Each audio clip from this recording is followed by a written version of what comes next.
Assalamualaikum warahmatullahi wabarakatuh. Apa kabarnya teman-teman? Semoga semuanya dalam keadaan sehat ya.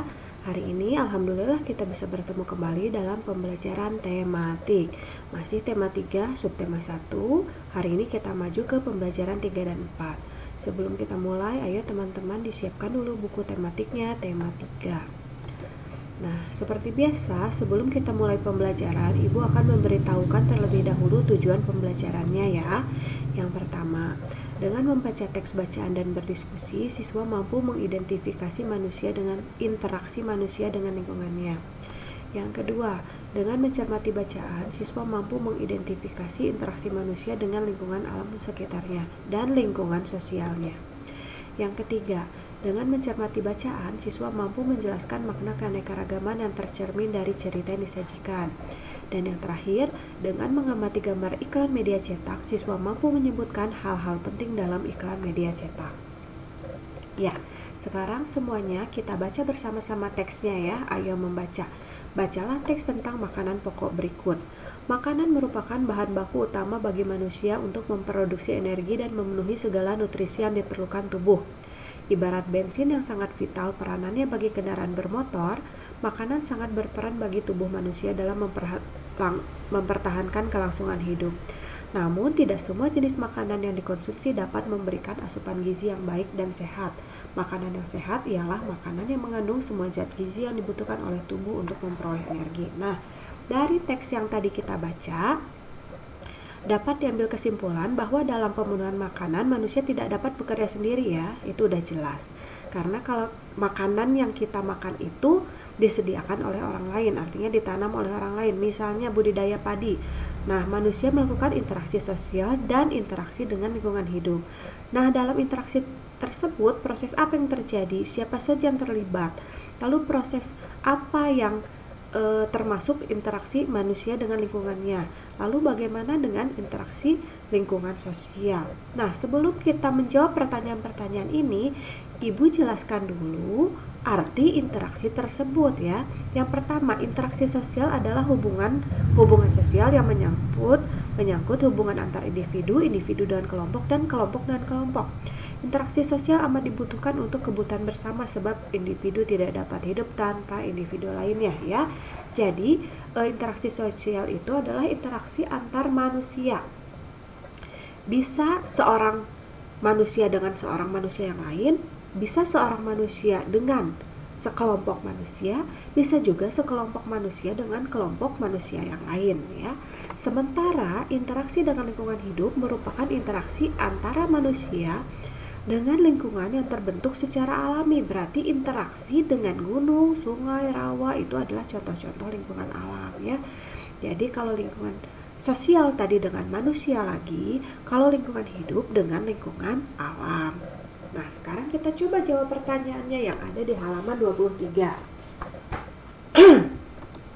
Iya, buka semuanya halaman 23. Ada 2 pertanyaan di situ. Jelaskan interaksi sosial dan interaksi dengan lingkungan alam yang terdapat pada lahan pertanian padi. Kedua, amati lingkungan sekelilingmu, sebutkan interaksi manusia dengan alam yang dapat kamu temukan di sana.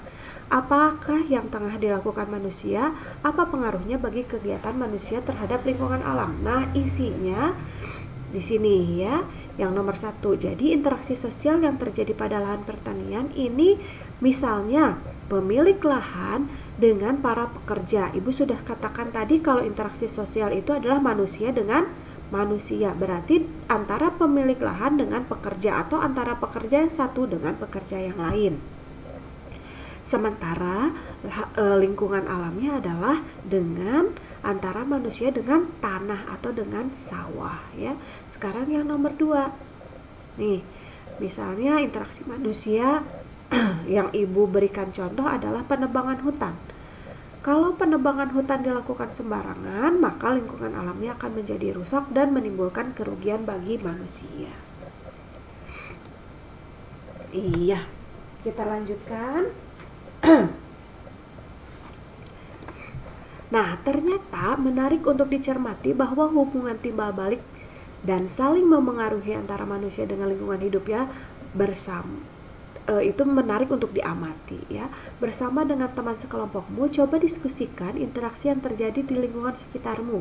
Bisa berupa lingkungan rumah atau sekolah, isilah pada tabel berikut. Ini masih ada di halaman 23 yang tadi Ibu sebutkan. Jadi kamu mengisi di sini interaksi yang dilakukan apa, lalu interaksi dengan lingkungan hidupnya apa, interaksi sosialnya apa, dituliskan ada 4 macam interaksi yang kamu harus berikan contoh. Nih, tapi karena Ibu baik ya, jadi ini Ibu berikan saja jawabannya. Kamu harus sering-sering membaca karena jawabannya sudah Ibu berikan. Jadi mudah-mudahan kamu paham ya. Ini jawabannya, misalnya interaksi yang dilakukan adalah menangkap ikan di laut. Nah, lingkungan hidupnya berarti ikan yang ada di laut ya. Terus nelayan juga memanfaatkan angin, berarti interaksinya dengan lingkungan hidup itu ada laut dan angin. Sosialnya dengan siapa saja? Tadi sosial kan manusia dengan manusia ya. Berarti nelayan dengan menangkap ikan sesama nelayan, kemudian menjualnya dengan para pedagang. Lalu bekerja bakti, berarti lingkungan hidupnya antara manusia dengan jalan ya kan, membangun jalan. Kalau sosialnya berarti warga dengan warga lagi. Kegiatan menyiram tanaman di rumah berarti manusia dengan si tumbuhan yang ditanam. Kalau interaksi sosialnya ya antara anggota keluarga. Penghijauan hutan, interaksi manusia dengan tumbuhan. Nah, kalau interaksi sosialnya adalah warga dengan warga yang lainnya dalam kegiatan penghijauan tersebut. Kamu bisa memberikan contoh yang lain, tidak harus sama dengan yang ini ya. Kita lanjutkan. Nah, ini ada di halaman berikutnya. Nah, kita lihat, Indonesia memang dikenal memiliki tingkat keragaman budaya, adat istiadat dan agama yang tinggi. Hal ini, nah ini ya, yang ini dulu. Keberagaman yang tinggi itu dapat kita temukan di pasar. Ini misalnya contoh salah satu pedagang ya. Di pasar, para petani menjual hasil pangannya. Nah, keberagaman yang kita temukan di pasar, kenapa pasar gitu ya? Keberagamannya sangat tinggi karena di pasar itu tempat bertemunya penjual dan pembeli. Penjual dan pembeli itu bisa berasal dari berbagai suku, bisa berasal dari berbagai agama, bisa berasal dari tingkat sosial yang tinggi. Jadi pasar itu sangat kompleks sekali, sangat beragam sekali ya. Nah, oleh karena itu diperlukan rasa toleransi dan tenggang rasa yang tinggi agar kerukunan tetap terjaga. Ini kesimpulannya yang ini ya. Iya. Jadi, nah, kepedulian masyarakat Indonesia tentang toleransi terhadap keberagaman sudah semakin tinggi. Nah, bisa dilihat dari mana? Dari banyaknya iklan yang menekankan pentingnya toleransi antar suku atau antar agama. Nah, ini menunjukkan bahwa iklan bukan hanya sebagai alat untuk mempromosikan barang atau jasa, tapi bisa juga untuk mempromosikan kegiatan-kegiatan atau hal-hal positif yang bermanfaat bagi masyarakat. Contohnya seperti apa iklan masyarakat yang berhubungan dengan keberagaman? Nih, misalnya ini gambar ini. Sebatang lidi jadi kuat bila menjadi sapu ya. Kemudian ini keberagaman apa ini di sini? Agama ya.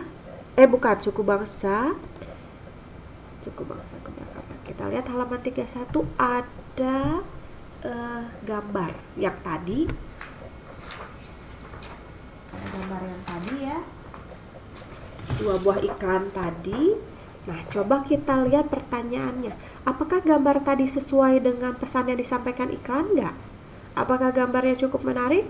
Apakah gambar iklan yang tadi cukup jelas? Nah, kamu tuliskan di sini kalimat iklan gambar A apa kalimatnya, kata kuncinya apa, dan gambar apa yang ada di situ.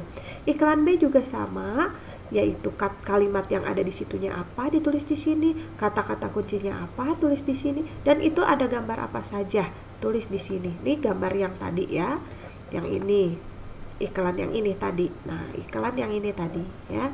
Kamu tulis di situ. Sekali lagi, karena ibu baik ya, ibu berikan jawabannya. Kamu tinggal membaca dan mengingat-ingat. Nah, ini kalimat iklannya ini, kata kuncinya ini, gambarnya ini. Menurut di sini gambarnya kurang menarik. Gambar sudah cukup jelas, tapi kurang menarik. Yang gambar ini Ini kalimatnya, kata kuncinya menerima perbedaan, gambarnya di sini sudah sesuai, tapi sudah cukup menarik dan sudah cukup jelas ya. Gitu. Kita lanjutkan ya. Nah, kalau di lingkungan sekolahmu ada keberagaman adat istiadat? Tidak. Coba kita diskusi ya. Nah, berikan sebanyak mungkin contoh adat istiadat yang berbeda dengan adat istiadat setempat. Jadi coba kamu berikan contoh adat istiadat daerah lain. Ini ada contoh di buku yang ini. Upacara Rambu Solo di Tanah Toraja merupakan upacara adat untuk penghormatan terakhir sekaligus mengantar orang tercinta yang telah meninggal dunia menuju alam baka. Ya. Nah, ini salah satu contoh perbedaan adat istiadat dengan yang ada di Jawa Barat. Ini dari Tanah Toraja. Coba kamu sebutkan contoh lain dari daerah lain yang berbeda dengan yang ada di kita. Nah, itu ada tugasnya ada di halaman 31 ya. Jadi berikan sebanyak mungkin contoh. Nah, karena di sini sebanyak mungkin, Ibu tidak akan menyuruh sebanyak mungkin, jadi cukup satu contoh saja. Kamu memberikan contoh adat istiadat daerah lain yang berbeda dengan istiadat setempat. Nah, kita lanjutkan di halaman berikutnya. Ada pesona Tanah Toraja. Nah, ini ada teks ya. Seperti ini, bisa dibaca sendiri. Kita percepat saja. Nah, ini tugasnya ya. Ibu ulangi lagi jawaban tugasnya ada di halaman 31. Menjawab soal itu letaknya paling bawah. Tapi karena di situ diminta sebanyak mungkin, Ibu batasi saja. Jadi berikanlah satu contoh adat istiadat daerah lain yang berbeda dengan adat istiadat setempat. Nah, segitu saja. Mungkin pertemuan kali ini cukup singkat ya. Mas sudah mencakup semua tujuan pembelajaran tadi yang sudah kita lakukan, yang sudah tadi kita baca ya, mulai dari interaksi sosial dan lingkungan hidup, kemudian keberagaman atau keanekaragaman adat istiadat, dan juga iklan, kata-kata kunci iklan, dan juga pesan yang disampaikan oleh iklan sudah kita pelajari. Nah, ini tugasnya hanya satu saja. Terima kasih sudah memperhatikan. Jangan lupa tugasnya dikerjakan. Nah, terima kasih sudah memperhatikan. Sampai bertemu pada pertemuan tematik berikutnya. Ibu akhiri dengan ucapan wassalamualaikum warahmatullahi wabarakatuh.